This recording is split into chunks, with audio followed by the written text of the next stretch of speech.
Salutations à tous, frères et sœurs. Salam Kaka Nadada. Salutations à toi également qui viens de découvrir cette chaîne Zoulason officielle. C'est toujours le frère Motati Timbe. Dans la continuité des messages et des exhortations par la manifestation de la grâce de Tété Loba, unique créateur, et par la permission du seul enseignement d'État à notre époque, notre Mouledi Zulula Sam. Nous allons encore aller dans le livre mystérieux Kalatan Dimsi, le code révélé de la seule Bible authentique Kalatan Balé, disponible dans les éditions zululasan.com. Je vous invite fortement à vous le procurer car c'est la délivrance spirituelle et la réconciliation de l'homme noir avec sa véritable identité, origine et spiritualité. Donc, nous avons la grâce de pouvoir lire encore, comme je disais, dans le livre mystérieux. Et cette fois-ci, nous allons aller dans le livre de Mienge. Donc, Mienge, qui sont les psaumes, dont ils ont traduit dans les bibliothèques classiques, en donnant le faux nom de psaume, mais c'est Mienge, qui est le véritable nom de la langue originelle, qui est le Douala ancien.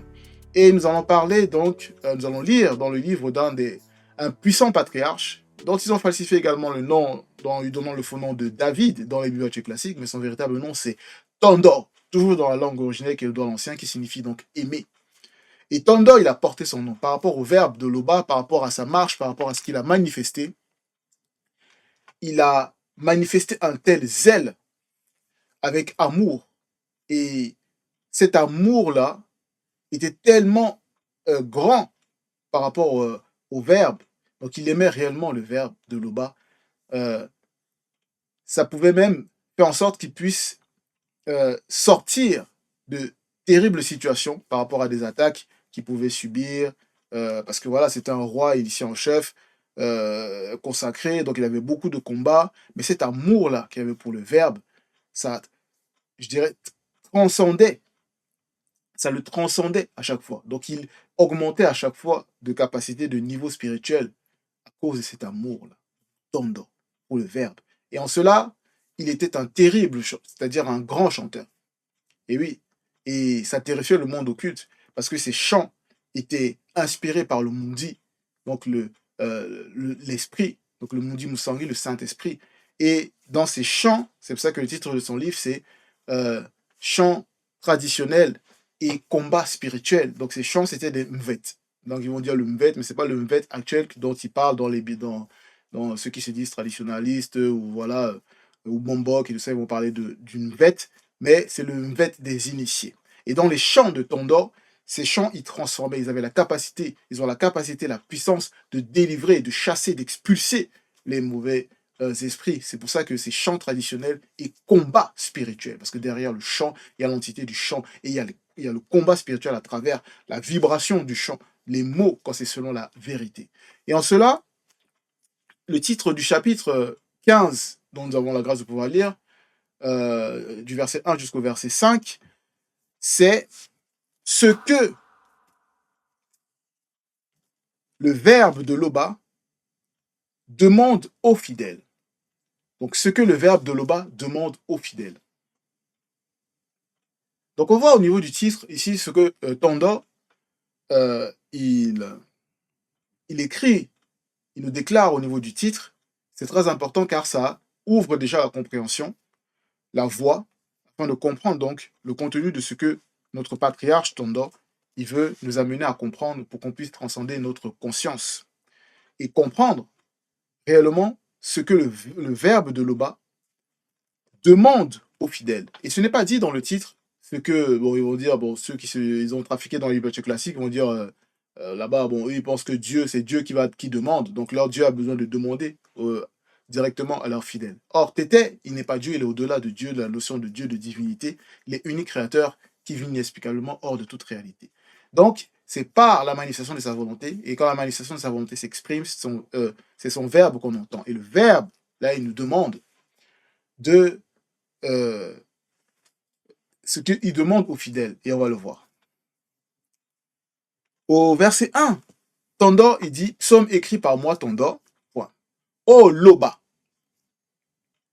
qui séjournera à la représentation de la manifestation de ton verbe? Point d'interrogation. Qui demeurera parmi les initiés? Point d'interrogation. Ici, il pose donc cette question, mais on sait que dans la question qui est posée, il y a également la réponse, comme notre Mouledi nous a initié par rapport à ça. Et ici, on comprend que ce qui va représenter donc la manifestation du verbe, c'est-à-dire la représentation de la manifestation du verbe, c'est les initiés. Voilà, parce que là où deux ou trois sont unis selon la vérité, là est le verbe de Loba. Donc, en cela, l'initié, il est le représentant. Il va représenter, par rapport à l'initiation qu'il a reçue, le fait de ce qu'il va mettre en pratique, il va représenter le verbe. C'est la représentation du verbe par ses agissements, par l'œuvre. Au verset 2, Tondo, il poursuit et il dit, donc qui c'est qui va demeurer? Qui c'est qui demeurera? Celui qui demeurera parmi les initiés, dans cette représentation-là du verbe de Loba. Au verset 2, il dit, celui connu, donc connu du verbe de Loba, du grand ordre des choses. Je relis. Celui connu qui marche dans l'intégrité, entre parenthèses, sous le regard perçant de l'entité de l'intégrité, virgule. Parce que derrière chaque chose, il y a un esprit. Et ici, Tendon, il nous dévoile que le fait d'agir, de marcher dans l'intégrité, c'est parce qu'il y a l'inspiration d'une entité redoutable et puissante, l'entité de l'intégrité qui alimente donc le fait d'agir dans l'intégrité. Donc celui connu qui marche, donc qui va se mouvoir, qui va agir dans l'intégrité, donc qui sera entier, intact. Vous voyez?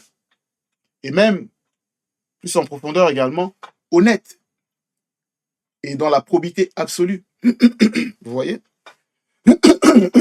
Donc,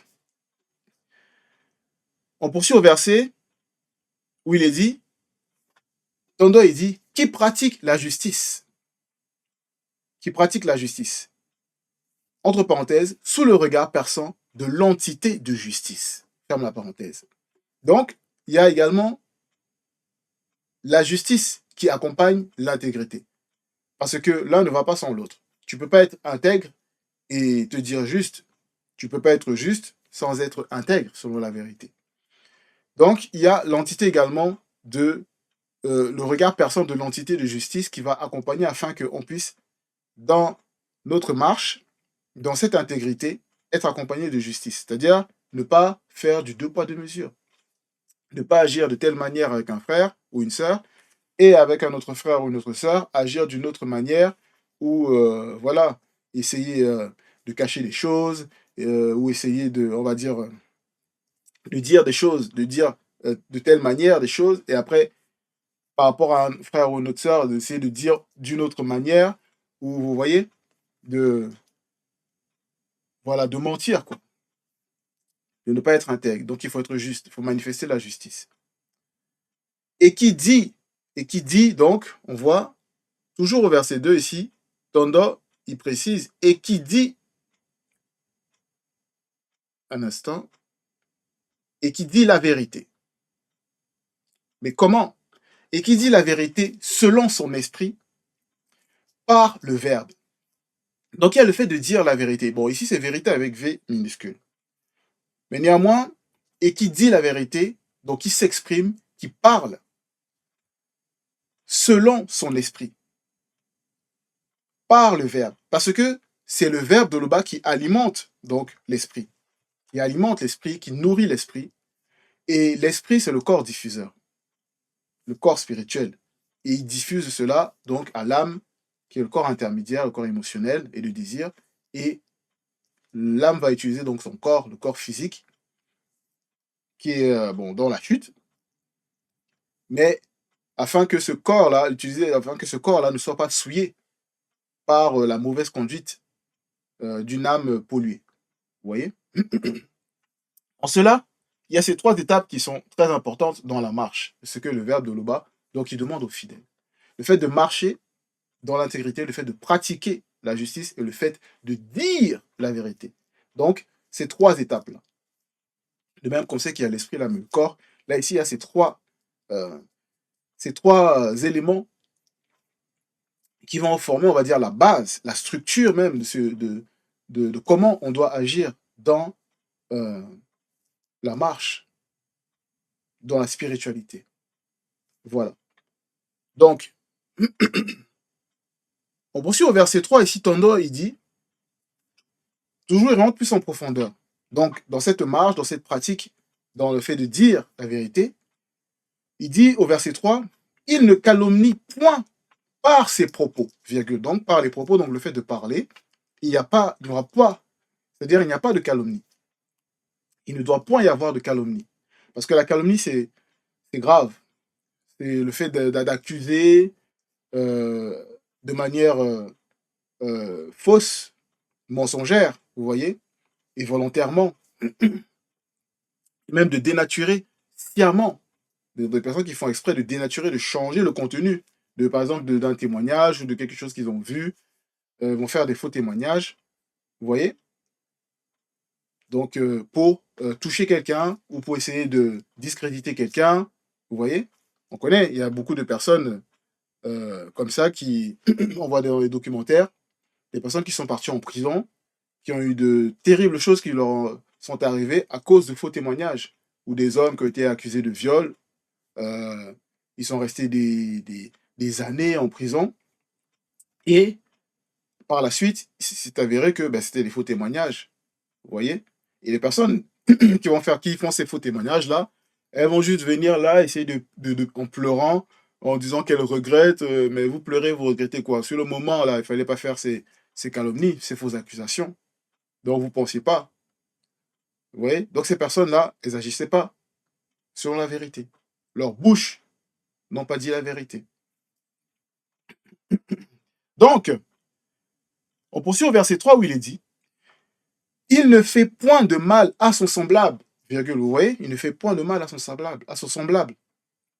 Parce qu'il y a des personnes, vous voyez, ils aiment bien, là, on voit, ils pensent que ils sont ceux qui doivent ramener l'équilibre dans le visible par rapport même à la population, ou d'autres qui vont dire, ah non, il y a trop de personnes sur la Terre, comme s'ils connaissaient l'étendue réelle de la Terre, ou la superficie réelle de la Terre, que, oh non, il y a trop de personnes, qu'il faut réduire la population parce qu'il y aura des manques, à cause de la population, il y aura que l'homme fait en sorte qu'il y ait un changement climatique, que voilà, voilà, oui, c'est pour ça qu'ils font plein de films de catastrophes et tout ça, où il y a euh, des catastrophes et une réduction de la population et tout ça, mais non. Oui, même dans les films, on vont parler, par exemple, le Thanos, dont ils vont dire dans les Marvel, lui, sa mission à lui, vous voyez, il se dit que lui, pour lui, il faut qu'il rétablisse l'équilibre. Donc, soit, bon, selon leur film, ou réduire la moitié de la population de l'univers, selon lui. Ils ne connaissent même pas l'étendue de l'univers, bon, bref, dans leur film. Et pour lui, il va donc rétablir l'équilibre. Mais en faisant ça, donc, il fait mal à son semblable. Il fait mal à son semblable. Mais pour lui, il pense qu'il marche selon la justice, ou qu'il accomplit une œuvre juste. Et pourtant, c'est une abomination. Vous voyez? Parce qu'il ne crée pas la vie. C'est pas lui qui crée la vie, c'est pas lui c'est pas lui qui est le créateur. Donc vous voyez, cette aberration, cette abomination qui alimente ces personnes-là qui veulent soit réduire la population par des crises sanitaires, fabriquer des virus dans les laboratoires, faire croire que ça sort des animaux qui ont infecté l'homme et tout ça. Et pourtant, c'est du génie génétique derrière tout ça. Vous voyez, cette machination. Bref. Donc, toujours au verset 3, et il ne jette point l'opprobre sur son prochain. Vous voyez? Donc, il ne va pas essayer de faire en sorte que son prochain subisse une honte terrible, où il va exposer la honte comme ça, comme dans les réseaux sociaux, dès que voilà, il y a des soucis, que ce soit dans les couples, que ce soit voilà, tel différent, hop, téléphone, ils exposent, vous voyez, pour mettre la honte, pour dire, ah voilà, pour se venger, vous voyez, donc c'est cruel, c'est bon, après, bon, voilà. Mais ce que le verbe de Loba nous demande, c'est de ne pas agir ainsi. Donc, on voit que, bon, on poursuit au verset 4, où Tondoy nous dit,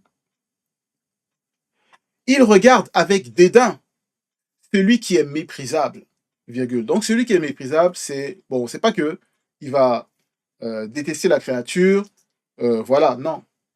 C'est l'œuvre occulte qui est méprisable, dont le regard ne doit pas honorer. Vous voyez, les personnes qui pratiquent n'importe quoi, ces abominations, le mensonge, tromperie, polygamie, tous ces trucs, tricherie, toutes ces abominations, ces fautes, ces péchés, ben on va pas les regarder on va pas les honorer, hein, on va pas les honorer par rapport à l'œuvre qu'ils font. Non, même s'ils sont riches, ils sont connus et tout ça, abomination. Vous voyez? Donc, c'est un regard avec dédain par rapport à l'œuvre.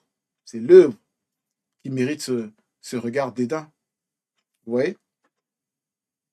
Virgule, donc l'œuvre occulte, virgule, mais il honore, donc il honore ceux connus qui craignent l'Oba de la crainte du respect qui lui est dû. Ceux connus qui craignent l'Oba de la crainte du respect qui lui est dû. Parce que la crainte du respect qui lui est dû, c'est le commencement de la sagesse. Et la sagesse, c'est la base. Si on n'a pas de sagesse, les gens ils vont peut-être dire qu'ils sont intelligents, d'autres qui vont dire voilà, ils sont rusés, ils sont malins. Mais le fait de se dire rusé, malin, c'est la preuve que ben, vous n'avez pas de sagesse selon la vérité. Vous n'avez pas la crainte du respect qui est dû à l'Oba. Parce que la crainte du respect qui est dû à l'Oba va faire en sorte que ben, il n'y aura pas de ruse. Parce que la ruse, c'est d'utiliser une forme de manifester une forme d'intelligence afin de pouvoir tromper l'autre, pour avoir un gain de cause. Vous voyez? Le fait de malin. Vous voyez même pas que dans malin, il y a mal. Donc le faire le mal, vous voyez, en trompant. Donc, oui, ceux connus, voilà, il honore ceux connus qui craignent l'Oba de la crainte du respect qui lui est dû. Donc il se réjouit. Quand on voit qu'il y a des frères et des sœurs qui marchent selon la vérité, vous voyez, donc on se réjouit. On se réjouit de cette crainte-là. Et ça fortifie, ça donne même le courage, ça augmente le courage, vous voyez, de, de, de, de encore plus transcender sa conscience, son état de conscience pour avancer dans la vérité. Vous voyez? C'est ça aussi le lien là que le Verbe il manifeste entre nous pour qu'on puisse demeurer dans la crainte du respect qui est dû à l'Oba. Vous voyez? En s'exhortant, vous voyez, dans plein de choses. Donc, toujours au verset 4, Tondo il dit il ne se rétracte point. Il ne se rétracte point. Virgule. Donc, il ne se rétracte point. Pourquoi? Parce que euh, le fait de se rétracter, donc revenir sur sa décision, c'est il y a un changement. Mais ici, il précise Tondo dans quel cas il ne se rétracte point. Virgule, s'il fait un serment à son préjudice. Point. Donc, s'il a manifesté un préjudice ou s'il a fait quelque chose, que ce soit un dommage qu'il a causé à autrui ou voilà, d'une manière volontaire ou involontaire, là, il ne va pas se rétracter. Donc, si tu as fait quelque chose de mal ou si tu as fait quelque chose où tu es dans une situation et que tu as fait un serment, c'est-à-dire tu as voilà, tu t'es dit que la situation doit changer, donc tu as parlé de manière ferme ou demandé pardon ou essayer d'arranger la situation et que tu as reconnu que tu as fait telle chose, telle ou telle chose. Mais après, il ne faut pas venir après changer tout ça, vous voyez, parce que sinon là, c'est comme du deux pas deux mesures. Vous voyez, voilà, donc ça veut dire que c'est en fonction des circonstances, en fonction de la situation que la personne va agir, euh, voilà, vous voyez. Donc non, il ne se rétracte point s'il fait un serment à son préjudice. Donc il demeure dans son serment. Au verset 5, Tondo il poursuit. Il dit, il donne de l'argent aux initiés, virgule, il donne de l'argent aux initiés. Donc le fait de donner, c'est voilà, il n'y a pas, c'est sans arrière-pensée, c'est voilà, il donne, il aide, il donne de l'argent aux initiés, virgule, il ne le prête pas, virgule, parce que la notion de prêt, là ici, ça se manifeste pas, c'est pas comme ça selon la vérité, parce que quand les apôtres à un moment donné, après qu'ils ont reçu donc le mundi qui s'est manifesté et qu'ils étaient tous réunis, ben, ils ont tout mis ensemble, c'est-à-dire en bien commun. Donc ils partageaient tout ce qu'ils avaient ensemble et ils redonnaient à chacun en fonction voilà, de chaque personne, de chaque situation. Donc toujours avec justice, vous voyez, et équité. Et en cela, l'argent dans la communauté, ce n'est pas perçu comme dans ce qu'ils pensent au niveau de la société. Non, c'est pas comme ça. Et on va voir pourquoi. Il n'accepte, virgule, toujours au verset 5, et il n'accepte point de don contre l'innocent. Point. On peut voir, il y a des ceux qui se disent juges ou avocats ou voilà qui vont par exemple accepter des pots de vin, ils vont dire, voilà, ils appellent ça des pots de vin, mais du bachiche ou voilà, de l'argent pour mal défendre un innocent ou faire en sorte que il soit accusé, mal le juger, ouais, parce que il y a peut-être euh, une risque ou quelque chose qui s'est passé entre un puissant de ce monde, on va dire comme ça, en richesse, et un pauvre qui est innocent. Ben voilà, le riche, il va mettre de l'argent à disposition, faire des menaces, vous voyez, mettre sous contrainte, que ce soit le juge, l'avocat, tout ça, ou les policiers, bref, dans leur structure, pour euh, ne pas donner cause, gain de cause à l'innocent, vous voyez. Et en cela, ici, on ne doit pas agir ainsi. Peu importe la situation, on doit toujours agir en faveur de l'innocent selon la vérité. Donc, celui connu, point. Donc, toujours au verset 5, Tondo, il dit, celui connu qui se conduit ainsi ne chancelle jamais. Point. Donc, en appliquant ce que le Verbe nous demande, en marchant, en pratiquant, en disant la vérité, donc en marchant dans l'intégrité, en pratiquant la justice et en disant la vérité, selon le Verbe de Loba, on ne chancelle pas. On ne chancelle pas. En cela, on est dans la sûreté. Parce que ce qui va chanceler, c'est ce qui est menacé de ruine, c'est ce qui est menacé de chute. Vous voyez, c'est ce qui vacille, c'est ce qui est incertain. Mais en demeurant attaché au verbe, aux lois du verbe, en les mettant en pratique, sincèrement et réellement, il y a du changement. Il y a du changement. Parce que le verbe, il est vivant. Et il nous accompagne dans notre quotidien. Il agit dans notre quotidien, mais on doit être pleinement conscient de ça. C'est pour ça qu'il est dit dans AG, bon, ils vont dire AG dans les vertus classiques, mais son véritable nom c'est Ndema, donc chapitre 2, verset 7, où il est dit l'argent est à tété, virgule, et l'or est à tété. Quand je parlais de l'argent par rapport au verset cité, on voit que dans la communauté, la notion de l'argent n'est pas comme dans le visible parce que tout appartient à tété. Et nous sommes conscients de ça. Que même l'argent qu'on peut avoir, si on a la grâce de pouvoir d'avoir en abondance, ben voilà, il nous est recommandé de manifester l'aumône, voilà, de pouvoir redistribuer selon la vérité, d'aider son prochain selon la vérité. Vous voyez? Parce que tout appartient à Tété. Ce n'est pas de nous-mêmes, on ne crée pas l'argent, on ne crée rien du tout. Parce que Tété est unique créateur. Et en cela, voilà, l'argent est à Tété. Donc l'Oba, unique créateur, et l'or est à Tété. Point. Toujours verset d'annotation. Et la gloire, donc gloire avec G minuscule, du corps glorieux avec C et G majuscule, entre parenthèses, c'est quoi le corps glorieux? Parce qu'on peut voir dans les dessins, les Marvel et tout ça, vous voyez des personnes qui ont des super pouvoirs, des super corps, qui résistent, voilà, qui ont l'air indestructibles. Mais le corps glorieux, par rapport à la spiritualité, c'est quoi? Le corps glorieux, donc entre parenthèses, corps incorruptible, inaltérable, indescriptible, immortel, éternel, ferme la parenthèse, sera plus grande, donc la gloire sera plus grande que celle du corps, avec ses minuscules, du corps physique, donc du corps visible qu'on a actuellement.